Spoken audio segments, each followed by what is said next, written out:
We are going to lung. A section of the lung is illustrated in 3 dimensions and in transverse section with emphasis on the internal structure of the respiratory bronchiole. On the top, they have shown the gross section, which shows the trachea, cartilage plate, and the lung, along with the lobule at the bottom.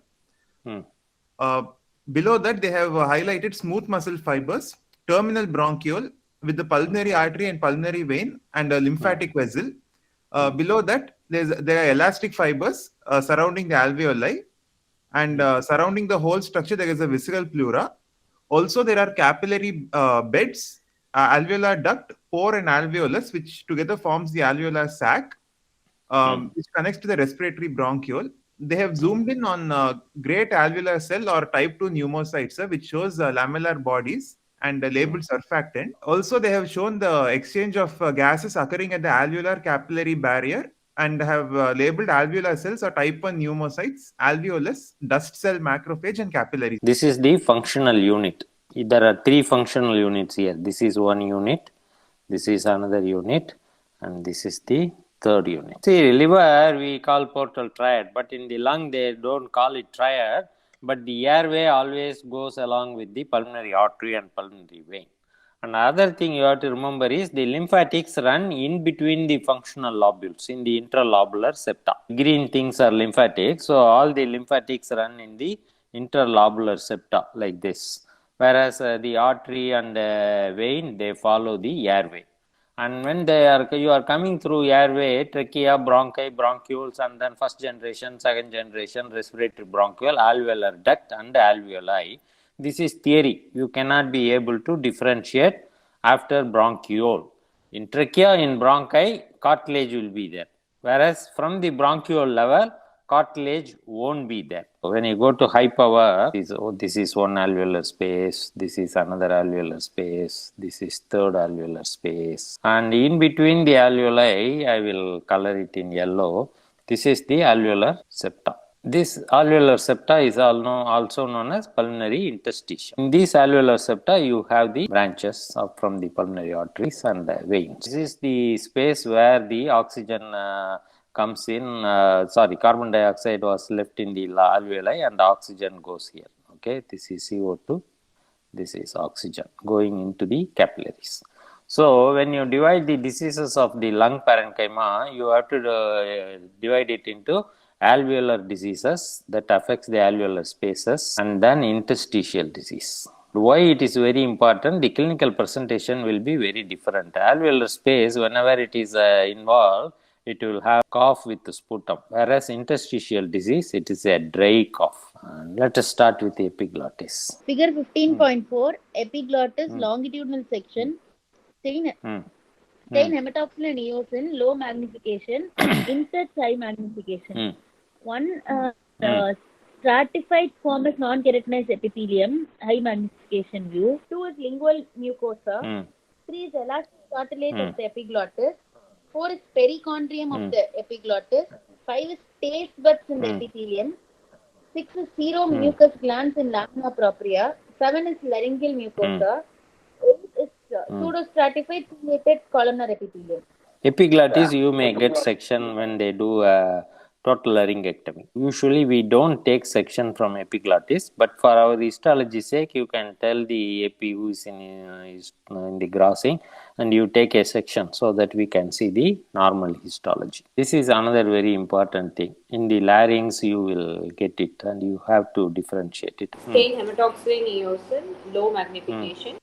Starts with arterioles, venule and adipose cells, lymphatic nodule, lamina propria, thyroid cartilage, perichondrium, cricoid cartilage, pseudostratified ciliated epithelium, seromucous gland, false ocal cord, ventricle, stratified squamous epithelium, vocalis ligament, vocalis muscle, then seromucous gland, pseudostratified ciliated epithelium. This is the false vocal cord and this is the true vocal cord.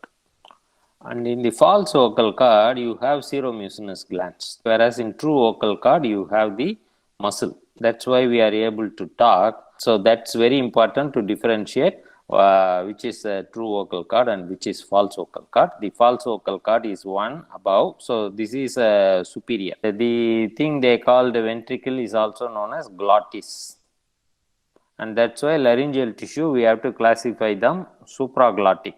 Okay, so this will become above will become supraglottic, and the one below will become infraglottic. The one in between is glottic.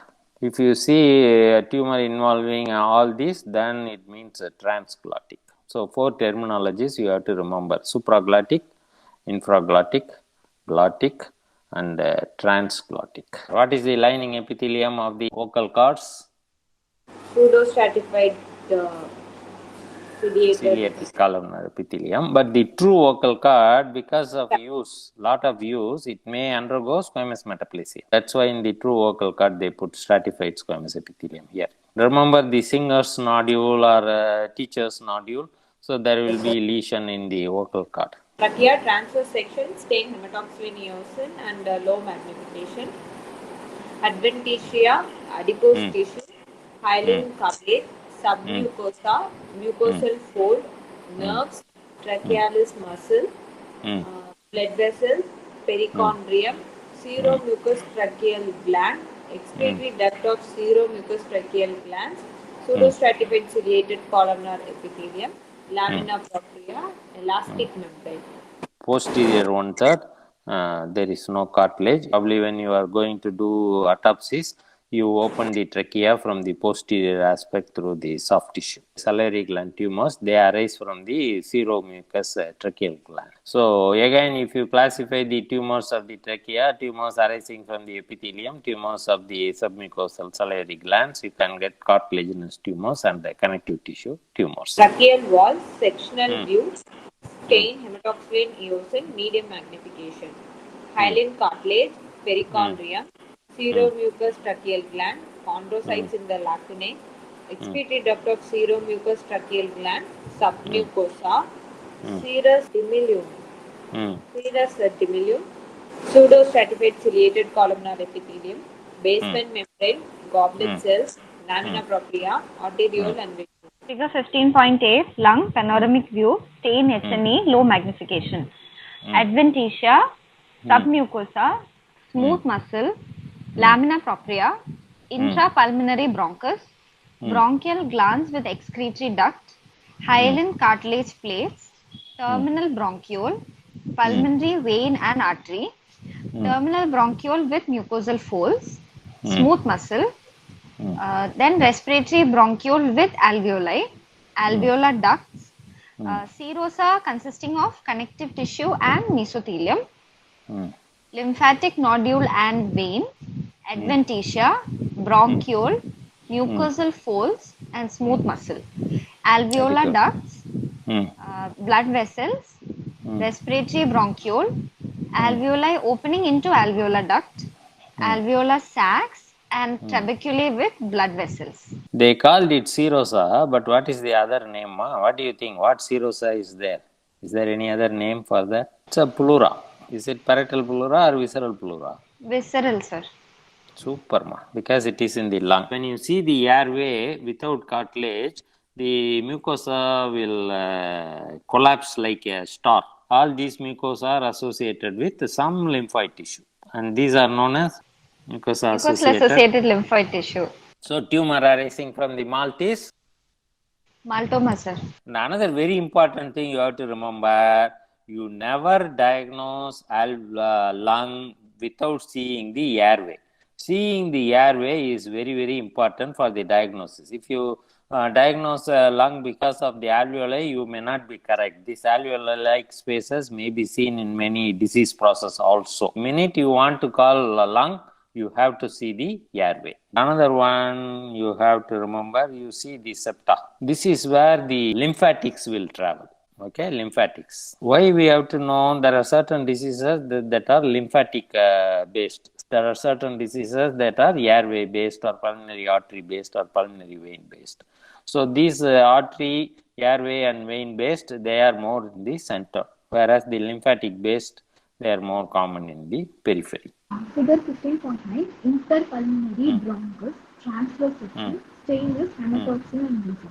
On low magnification, alveoli, adipose cells, adventitia, bronchial arterioles, seromucinous bronchial glands, bronchial epithelium, lamina propria, submucosa, vein, smooth muscle, hyaline cartilage, plate, perichondrium, and we are saying alveoli, hyaline cartilage plate, perichondrium, smooth muscle, artery, seromucinous bronchial glands with excretory duct and bronchial blood vessels. Figure 15 contains terminal bronchiole, transverse section, stained with hematoxin and eosin. On low magnification, we are saying alveoli, pulmonary artery, simple columnar epithelium, interalveolar septa with capillaries, smooth muscles, lamina propria, mucosal folds, and adventitia. See here, the mucosa is round because the cartilage is there to give them support and giving stretching. Whereas here there is no cartilage in the bronchioles. That's why they collapse, and when they collapse, they will have a star shaped. Respiratory bronchiole, alveolar duct, and lung alveoli, stain, hematoxylin and eosin, low magnification. Alveolar outpocketings, respiratory bronchiole, simple cuboidal epithelium, pulmonary artery, smooth muscle bundles, alveolar outpocketing, smooth muscle, alveoli opening into alveolar duct, alveolar duct. It's very difficult to get a section like this practically. This is the path of the airway. Alveolar walls and alveolar cells, stain, hematoxylin and eosin, high magnification. Capillaries, great alveolar cell, type 2 pneumocyte, alveoli, interalveolar septa, great alveolar cell, type 2 pneumocyte, alveolar macrophages, dust cells, alveolar cells, type 1 pneumocytes, smooth muscle fibers. If you enlarge this area, this is like basement membrane. Okay, these are like type 2 pneumocytes with microvilli, lamellar bodies, and the nucleus. Type 1 pneumocyte will be very flat like this. Beyond this basement membrane is the capillaries. You may say venules also there. You don't see, this is so thin, and this side also there will be a type 1 alveolar type 1 alveolar cells, and then you can see type 2 alveolar cells.